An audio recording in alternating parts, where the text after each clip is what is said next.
Hi, everyone. Welcome to Fun with Flag Tags, new podcast being started by the Biochemistry Department by 4 students and Dr. Barry and Dr. Harding. My name is Jenna. I'm a fifth-year undergraduate student doing an undergraduate joint honors in biochemistry and nutrition. Hi, guys. Oh, sorry, Jenna. I'm Hannah. I'm a third-year undergrad student, and I'm majoring in behavioral neuroscience, but I've also been taking some courses in biochem and specifically nutrition. Hi, everyone. So my name is Oishi. I'm a third-year biochem major as well, and we're super excited about this podcast.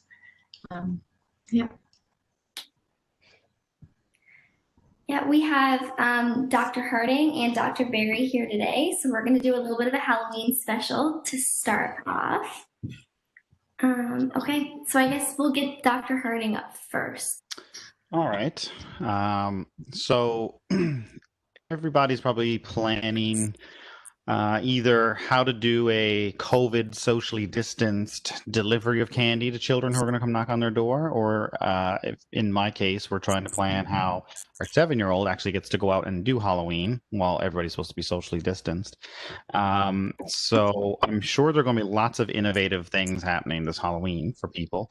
I've heard already somebody using a catapult. I think this was in Ontario somewhere. They had a snowball catapult and they've reconfigured it now to launch candy at children on the street. So hopefully no injuries result in this little adventure, but that's pretty interesting. I've heard of people doing the shoot, like using slides and stuff like that to kind of slide it out so nobody has to touch them, right? I think we're going to go with kind of just the help yourself bowl laid out in front of a nice big bowl and, just touch one and take one kind of idea, but that's what we're doing. But my area is nutrition. So obviously, what would a Halloween podcast be without me putting, throwing cold water all over you, munching down on the treats on Saturday night? The first one I got, in no particular order, is the old coffee crisp. And this is just an example because everybody has these bite-size bars that come in a multi-pack usually. And so this is obviously the Nestle brand. So all the Nestle brands will be in here and they're bite-size and it looks really small. It's 12 grams. So what's 12 grams? It's not going to hurt, right? So, and sure enough, one isn't. This is a really nice portion controlled snack if this is what you're going with. However, how many people here would take one of these out of the bowl?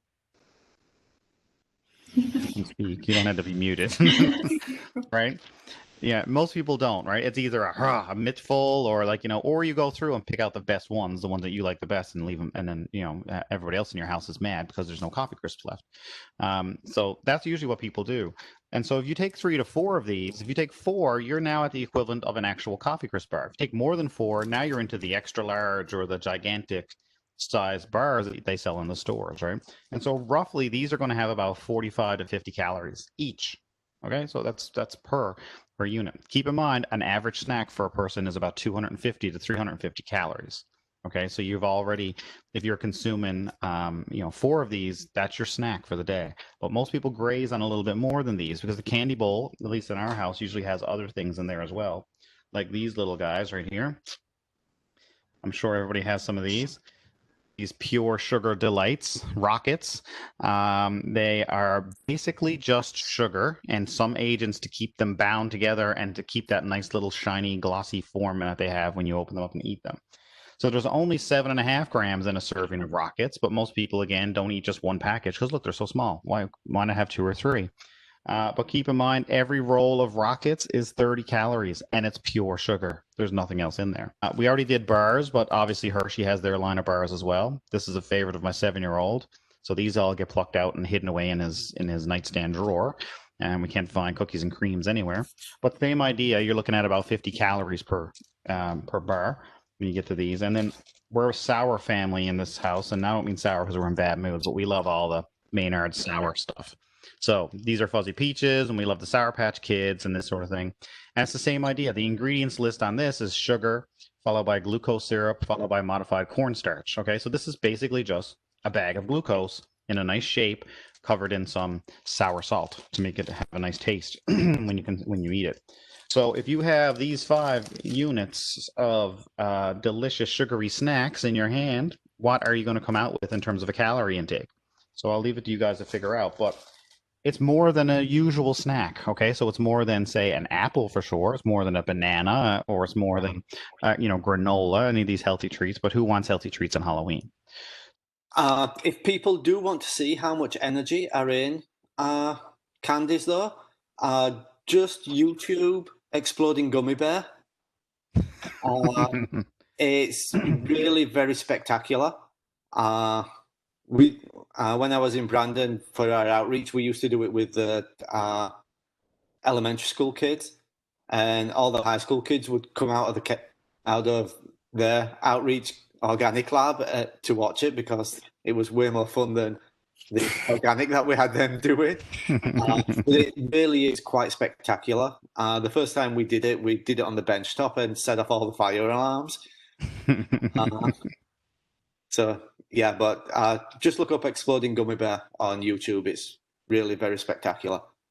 Is it a take on bomb calorimetry? To some extent. It's basically just molten potassium chlorate, and it's uncontrolled oxidation of the pure sugar in there. Yeah. Okay, that's good. Can I ask you, if you were to only be able to eat one candy for the rest of your life, what would be your favorite one? Ooh. Oh, that's tough. Coffee crisps are big in our house. I'd probably have to go with, if it was total, I would say it would have to be wine gums. I would need the wine gums. If it was bars, chocolates versus and candy, I would have to go with a coffee crisp for the bar and the wine gums for my candy. Yeah. How about you guys? Liz. You can get that almond. Yeah, the Sour Patch Kids are really good. I love those ones.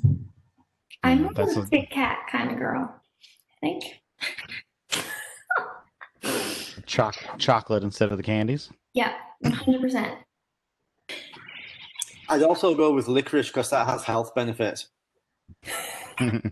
Real licorice, not like red licorice. Yeah. None of this North American crap, like the proper European licorice. Proper licorice. Okay. How about you, Jenna? You didn't say. I'm not a huge fan of candy or chocolate, but I do like Sour Patch Kids, so I think I'd go with Oshi's pick. All right. Are we getting any money, by the way, for advertising Nestle and Hershey? I hope so. That's why I put it up there. I also put Maynards and Rockets. They're all separate companies, so maybe we'll get some advertisement dollars when we post this up on YouTube. Yeah, they could sponsor. Or they may come after us because I wasn't flattering based on the calorie content. So on the positive side of Halloween, if everybody decided to get 2 pumpkins and carve up one and eat the other, that's a pretty good health choice, and it could offset the the candy choices that you're making or the bar choices that are going on. Pumpkin's really nutrient dense, but it's not energy dense. And you can make there's a ton of good recipes online to use pumpkin. It's basically a squash. It's just a different looking squash. Like in our house, what we do, a fun activity is when we carve out the pumpkins, we always take all the seeds out and we separate those and we dry those, like do them in the oven and make like roasted pumpkin seeds, and everybody seems to like those.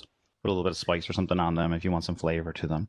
And then the pumpkin itself, like I said, it's a squash. So any kind of soup or anything like that you like butternut squash soup, you can do the same thing with pumpkin. And it works out pretty good. Pumpkin's if you wanted to get into the realm of superfoods, which I hate the term, but everybody loves them. If you search pumpkin, it'll come up under the superfoods thing around Halloween. But they say it gets in that category because it's actually a excellent source of vitamin A. So it has one serving of pumpkin gives you 200% of your daily requirement of vitamin A. So instead of that, like old saying, carrot.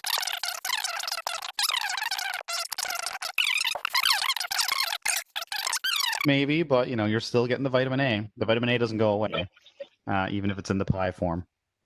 All right. So I'm going to jump off if that's okay, because I've got to go check on something there. And I've got another meeting coming up. You're up. Okay. So I mean, as anybody who's taken 2201 knows, or at least the ones who had the unbridled joy of doing it with me, the zombie lecture at the end is pretty much my favorite lecture of all time. So anybody my sort of age, zombies that you see on TV now are very different than the zombies we grew up with. The zombies we grew up with, which in my lectures I refer to as real zombies, are a little bit closer to the Haitian voodoo culture zombies, which is to a large extent where the folklore originates. Back in the late 70s, early 80s, there was a lot of press came out because this guy in Haiti who his local village thought had died years earlier suddenly reappeared and showed back up in the village. And there was a lot of press because it appeared to be the first possible documented, true, validated evidence of a zombification process actually having occurred. So I forget the guy's name. I think it was Bonhomme or something like that. But he came back and he had details about his childhood that no one could possibly have known. The unfortunate thing is, because all the Western media then descended, his story started changing the more interviews that he did, which kind of made it difficult to tease out just what the real situation was. But in a nutshell, what it was he'd been sick, they thought he'd died, but he claimed that he'd actually been brought back from the dead by a local voodoo practitioner. And a guy called Wade Davis, who's actually at UBC these days, I believe, and he's an anthropologist by training, but he was down in Haiti looking for or investigating, studying, some of these traditional medicines as to whether there may be a way to, discover a cure for cancer or that sort of thing in there.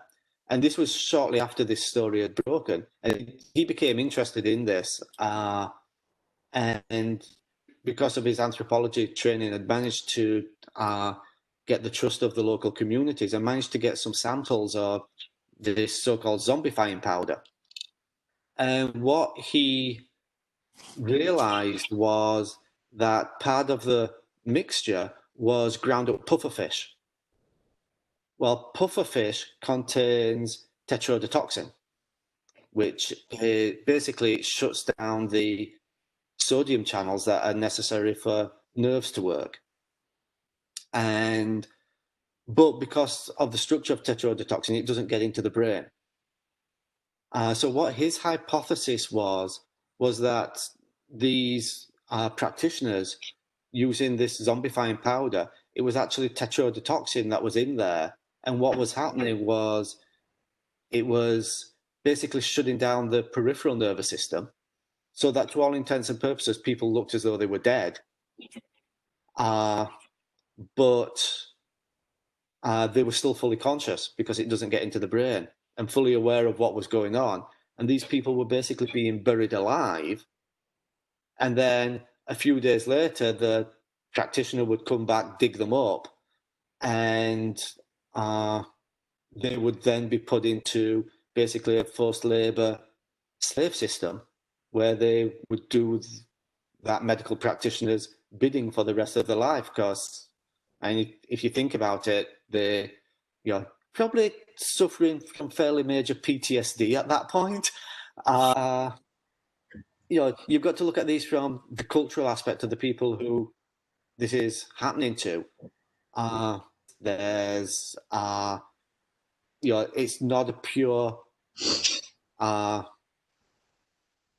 tetrodotoxin administration. There's all sorts of other things in that ground up powder. There's more than likely psychedelics and things in there as well. Were those people being kept in a drugged state as well? I think people tended to focus on the tetrodotoxin and interpret it as that has to recapitulate all the zombie symptoms, which it was never going to do. It would be interesting to actually have an anthropologist on here as well to talk about the cultural aspects. But as I said, zombies today are very different, and for me that's interesting because you've seen someone who's my age has seen how Westernification, if that's a word, how Western cultures have taken these other cultural ideas and completely transformed them and changed them.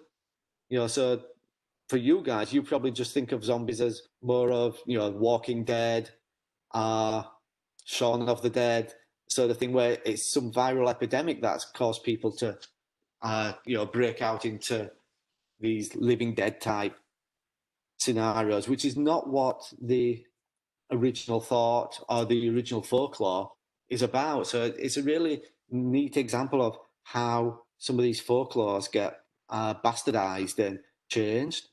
I'm going to switch over to Dr. Doofenshmirtz.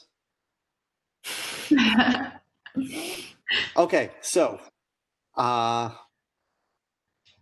people have expressed an opinion of the striking resemblance between me and Dr. Doofenshmirtz, by the way. I'm still awaiting for my royalty flow from it, but so yeah, vampires. So have you guys heard this story that the origin of vampires is people who had porphyrinuria, the blood disease, where you've got a deficiency of porphyrin in your blood, which can be exacerbated by some of the components of garlic. And of course, if you've got a blood disease and you drink blood, the theory is that would be a potential cure for your disease. So this was actually another Canadian guy, who I also think is at UBC, who was promoting this in the, again, mid to late 80s, this one. But there are people who do vampire research and the origins of vampires, and one of them, actually one of the leading authorities, used to be an English prophet mum, Elizabeth Miller. And it turns out that whole theory is based on the westernization of the vampire myth, and none of it is actually accurate compared to the origins of the vampire folklore. So the vampire folklore has got nothing to do with what we see in movies, wooden stakes through the hearts, silver bullets, or is that werewolves? We should actually probably make it easier for people to combine things like folklore or anthropology with hard sciences, biochemistry.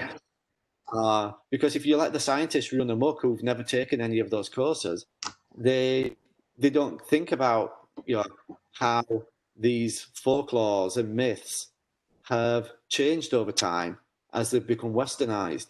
And if you're trying to get at the roots, the scientific roots of some of these stories, you actually need to go back to the original stories and see what the origins are, which, if you just take the westernized version of them, is not possible. Oh, one thing I forgot to say with the zombies, which is very appropriate for Halloween, The Serpent and the Rainbow, the late 80s Wes Craven horror movie, that is very loosely based on Wade Davis's story. It's got, what's his face in? The guy who was in Twister. Is that right?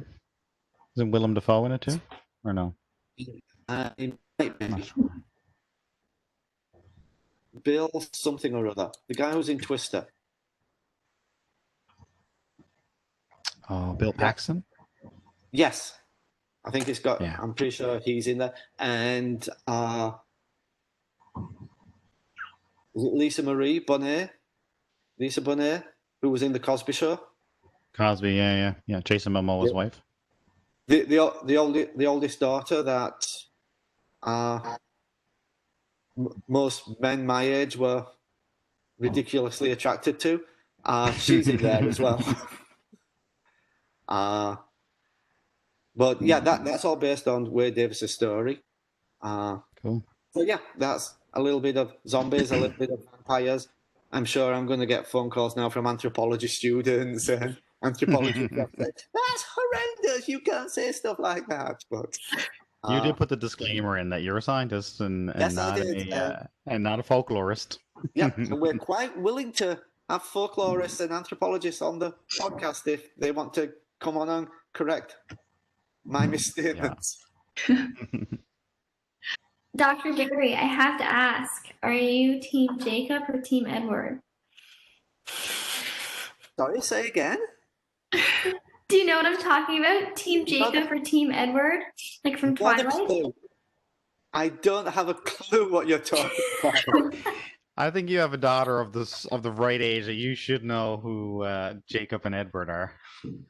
You're making an assumption that teenage daughters actually talk to their fathers. On another note, do you guys have any favorite horror movies? Since we brought up. Ooh.